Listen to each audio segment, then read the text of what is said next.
Hello friends, welcome to Sai creation. இன்றைக்கி நம்ம சேனலில் என்ன பார்க்க போகிறோன்னு பார்த்தீங்கன்னா, முல்லாவின் கதைகள். இந்த வீடியோ உங்களுக்கு பிடிச்சிருந்துச்சுன்னா லைக் பண்ணுங்கள், ஷேர் பண்ணுங்கள், சப்ஸ்கிரைப் பண்ணுங்கள், அப்புறம் பெல் பட்டனையும் கிளிக் பண்ணிடுங்க. சரி, வாங்க வீடியோக்குள்ளே போகலாம். ஒரு நாட்டில் ஒரு மன்னர் வாழ்ந்து வந்தாராம்.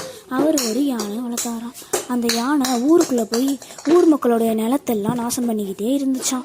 அப்போ மக்கள் எல்லாம் ஒரு நாள் கூடி பேசினாங்களாம். இதை போய் ராஜாட்ட சொன்னோம்னா ராஜா கோவப்படுவார், வாங்க முல்லாட்ட சொல்லலாம் அப்படின்ட்டு முல்லாட்ட போனாங்களாம்.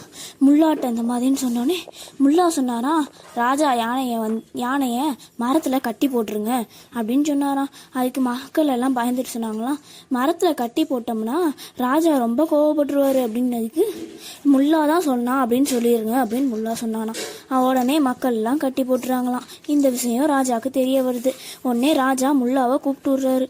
முல்லா முல்லாட்ட ஏன் என் யானையை கட்டி போட சொன்ன அப்படின்னு கேட்குறாரு ராஜா. அதுக்கு முல்லா சொல்கிறான், உங்கள் யானை தான் ஊருக்குள்ளே எனக்கு ஒரு பெண் யானையை பார்த்து திருமணம் செஞ்சு வைங்க அப்படின்னு கேட்டுச்சு.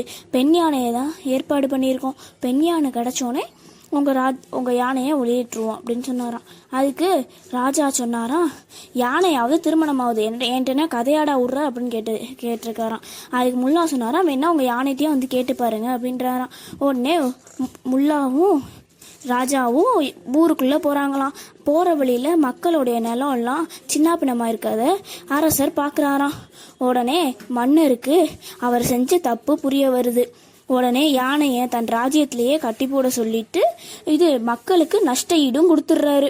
உடனே மக்கள் எல்லாரும் முல்லாட்ட போய் நன்றி சொல்கிறாங்களாம். அவ்வளோதான் ஃப்ரெண்ட்ஸ், இன்னைக்கான வீடியோ முடிஞ்சு. இந்த வீடியோ உங்களுக்கு பிடிச்சிருந்துச்சுன்னா லைக் பண்ணுங்கள், ஷேர் பண்ணுங்கள், சப்ஸ்கிரைப் பண்ணுங்கள், அப்புறம் மறந்துடாமல் பக்கத்தில் இருக்க பெல் ஐக்கானையும் கிளிக் பண்ணி